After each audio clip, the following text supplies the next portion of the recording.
مذکور ہے تیرے رب کی اس رحمت کا جو اس نے اپنے بندے زکریا پر کی جب اس نے اپنے رب کو آہستہ پکارا. اور اللہ کو آہستہ پکارو یا زور سے پکارو یا نہ پکارو وہ سب سنتا ہے. سورہ طٰہٰ کی کچھ آیتیں اگر آپ سنیں گے تو اس میں تو یہ ہے کہ جس چیز کا تم نے ابھی ارادہ بھی نہیں کیا وہ بھی وہ جانتا ہے. ارادہ کرتے وہ بھی جانتا ہے اور جو تمہارے دماغ میں ابھی آیا بھی نہیں وہ بھی جانتا ہے کہ تم ارادہ کرنے والے ہو. بولو نا محبت سے سبحان اللہ. ہمارا رب کتنا عظیم ہے سبحان اللہ. پھر ڈرنے کی ضرورت کیا ہے؟ جس رب کو ہم پکارتے ہیں وہ سب جانتا ہے اور ہر چیز پر قادر ہے. دعا کی اور دعا کیا کرتے ہیں؟ قال رب انی وہن العظم منی. عرض کی اے میرے رب میری ہڈی کمزور ہو گئی. اپنی عاجزی کا ذکر کر رہے ہیں. پہلے بڑھاپے کا سن ہے, 80 کی قریب عمر ہو گئی ہے. واشتعل الرأس شیبا, اور سر سے بڑھاپے کا بھبوکا پھوٹا, سب بال سفید ہو گئے. لیکن یقین دیکھیے مانگنے والے کیا ہیں؟ اولاد. مانگنے والے کیا ہیں؟ عمر کتنی؟ 80. آگے عرض کرنے والے ہیں کہ بیوی بھی بانجھ ہے, وہ بھی بوڑھی ہے, بانجھ ہے, لیکن فرماتے ہیں وَلَمْ أَكُمْ بِدُعَائِكَ رَبِّ شَقِيًّا.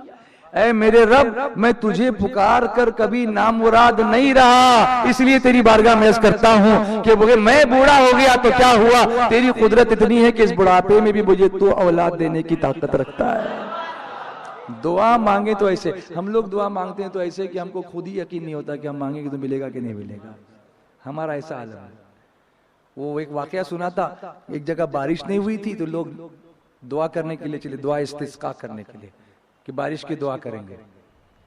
سب لوگ جا رہے کہ بھی بارش کی دعا کریں گے. ایک چھوٹا سا بچہ 10 سال کا ہاتھ میں چھتری لے کے چل رہا ہے.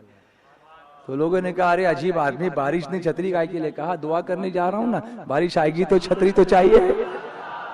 یہ ہے یقین, یہ ہے یقین. ورنہ ہم بھی جاتے ہیں دعا کرنے کے لیے, کیا دعا کرتے ہیں. اللہ وہ یقین ہمیں عطا فرمائے. حضرت زکریا علیہ السلام کے صدقے میں یہ بھی دین کے درد ہی سے آئے گا, یہ یقین بھی دین کے درد ہی سے آئے گا. اور اسی لیے اعلیٰ حضرت نے اس درد کی دوا نہیں مانگی. میں کبھی کبھی سوچتا تھا کہ حالات کے شعر دیکھیے تو, شافی و نافی ہو تم, کافی و وافی ہو تم, درد کو کر دو دوا, تم پہ کروڑ درود. یہ نہیں فرماتے کہ درد چلا جائے, یہ درد چلا جائے گا تو پھر علاج نہیں آئے گا, اسی لیے درد ہی دوا بن جائے. بولو نا محبت سے کہ اس درد میں ہی مزہ. ارے عرض کرتے ہیں جان ہے عشق مصطفیٰ, روز فضو کرے خدا, جس کو وہ درد کا مزہ ناز دوا اٹھائے کیوں. مجھے تو یہ درد ہی اچھا لگتا ہے, یہ درد نہ جائے, مجھے ناز دوا کی ضرورت نہیں ہے, یہ درد ہی بڑھتا رہے تاکہ میں آگے تیری بارگاہ میں اور آگے بڑھتا رہوں. سبحان اللہ. بولیے نا. ایک جگہ تو یوں فرماتے ہیں ہمارے درد جگر کی کوئی دوا نہ کرے. دوا نہیں مانگتے, درد ہی دوا بن جائے. ہمارے درد دین کا درد, ہمارے درد جگر کی کوئی دوا نہ کرے. کمی ہو عشق نبی میں ارے خدا نہ کرے. عشق سے بھی درد ہوتا ہے نا. دنیا میں کوئی اگر کسی سے پیار کرے تو دل کا درد ہو جاتا ہے, اس درد کے بغیر اس کا مزہ بھی نہیں ہے. تو جب دنیاوی عشق میں یہ مزہ ہے تو محبت رسول میں کتنا کرم ہوگا. سبحان اللہ. جس کو وہ درد کا مزہ ناز دوا اٹھائے کیوں. کہا میں تجھے پکار کر کبھی نامراد نہیں رہا. اب عرض کرتے ہیں اپنا مدعا, اب عرض کرتے ہیں. اتنا سب کہنے کے بعد پھر عرض کرتے ہیں کیسے اللہ سے مانگا جائے. یہ بھی دیکھیے نا, پہلے اپنی عاجزی کا ذکر کر دیا کہ میرا کچھ نہیں ہے, میں تو بوڑھا ہو گیا, میرے بال سفید ہو گئے. اچھا یہاں عزم کیوں آیا؟ اس پر سائنسی ریسرچ ہوا ہے.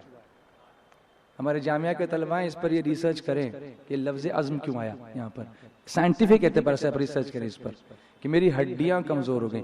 اس پہ سائنسی اگر ریسرچ کریں گے ایمان تازہ ہو جائے گا. میں نے پڑھا ہے, انشاءاللہ کبھی آپ لوگوں سے بات ہوگی تو بتاؤں گا کہ یہ لفظ کیوں آیا. وہ آپ کے علمی اعتبار سے نہیں عرض کر رہا ہوں, میں میرے سائنٹیفک اعتبار سے آپ کو بتا رہا ہوں کہ یہ کیوں ہڈی کا ذکر کیوں کیا یہاں پر, اور اس کا سائنسی بیک گراؤنڈ کیا ہے, کیوں ہڈی کہا یہاں پر. حضرت خیر وہ اللہ اس کا رسول بہتر جانے کہ ان کا منشا کیا ہے. لیکن جو ہم سوچتے ہیں ہمارا ایمان اور تازہ ہوتا ہے کہ جدید تحقیقات کے بعد قرآن کی بیوٹی ہمارے سامنے آتی ہے. انبیاء کرام کی دعاؤں کی خوبصورتی ہمارے سامنے آتی ہے اور اس سے ہمارے ایمان کو تقویت ملتی ہے، اور ہم پڑھے لکھے طبقے کو اس سے سمجھا سکتے ہیں، متاثر کر سکتے ہیں ان کو۔ یہ دیکھیے قرآن کیا ہے، سبحان اللہ۔ عرض کرتے ہیں وَإِنِّي خِفْتُ الْمَوَالِيَ مِنْ وَرَائِي، اور مجھے اپنے بعد اپنے قرابت والوں کا، اپنے رشتہ داروں کا ڈر ہے۔ وَكَانَتِ امْرَأَتِي عَاقِرًا، اور میری عورت بانجھ ہے۔ میرے رشتہ داروں کا مجھے ڈر ہے، میری عورت بانجھ ہے، مجھے بچہ نہیں۔ کیا ڈر ہے؟ کہ میری پراپرٹی کوئی لے نہ جائے، میرے گھر پہ قبضہ نہ کر لیں۔ فَهَبْ لِي مِن لَّدُنكَ وَلِيًّا، تو مجھے اپنے پاس سے کوئی ایسا دے، یعنی کوئی لڑکا دے، کوئی بیٹا دے جو میرا کام اٹھائے، یعنی میری کھیتی باڑی کرے، میری تجارت چلائے، کیا کرے؟ فرمایا نہیں، یہاں دین کا درد۔ بولیے نا محبت سے، ذرا تڑپ کے بولو اور پیار سے بولو۔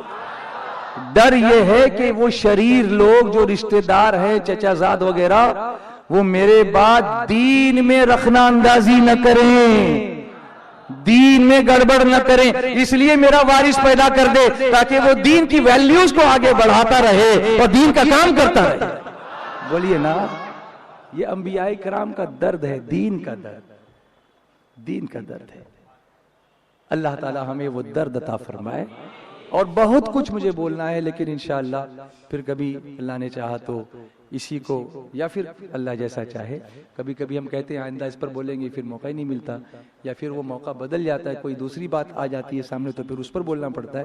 لیکن میں نے آپ کو ایک فکر دی آج کہ آپ ایسی آیتیں قرآن پاک میں تلاش کریں جس سے ہمارے اندر اللہ دین کا درد پیدا فرمائے۔ ہمارے بچے پڑھتے ہیں، دین کا درد ہو کہ دین کی خدمت کریں گے۔ ہم گھر میں کام کرتے ہیں تو دولت بھی کمائیں، دین کا درد ہو کہ اس سے ہم اپنے بال بچوں کی کفالت کے بعد دین کی خدمت کریں گے۔ ارے میں نے تو اپنے امیر کو دیکھا ہے، جن کے ساتھ جو پرانے سفر میں نے کیے ہیں، ابھی فلائٹ سے آج موریشس میں ہیں حضرت، الحمدللہ وہاں پر پروگرام کر رہے ہوں گے، لیکن وہ وقت بھی میں نے دیکھا ہے جب جنرل ڈبے میں، انریزرو کمپارٹمنٹ میں، دروازے کے پاس بیٹھ کے ہم نے سفر کیے حضرت کے ساتھ۔ گلبرگہ شریف کا ایک سفر مجھے آج بھی یاد ہے، ریزرویشن نہیں ہے، 11-12 ساتھی ساتھ میں ہیں، ہم لوگ سفر کر رہے ہیں اور بیٹھنے کے لیے جگہ نہیں ہے، کسی کو یہاں بٹھایا، کسی کو وہاں بٹھایا، کسی کو وہاں بٹھایا، سب کا انتظام حضرت نے ٹی سی سے بات کر کے، اس سے اس سے کر کے، کسی کو نیچے بچھا دیا، کسی کو، اور خود کے لیے جگہ نہیں۔ تو ہمارے امیر، میں آپ کو بتاؤں، جہاں پر ہاتھ دھونے کی جگہ ہوتی نا، ادھر چادر بچھا کے بیٹھ گئے۔ میں نے کہا حضرت آپ یہاں مت بیٹھیے، آپ اوپر۔ بولے نہیں، میں امیر ہوں، اس کا یہ مطلب نہیں کہ میں سب سے اوپر جا کے بیٹھوں، میں اپنے ساتھیوں کا خیال کروں گا جو اللہ کے رسول کی سنت ہے۔ سبحان اللہ، یہ دین کا درد ہے میرے عزیزو۔ سنی دعوت اسلامی نے ہم کو یہ سکھایا ہے، یہ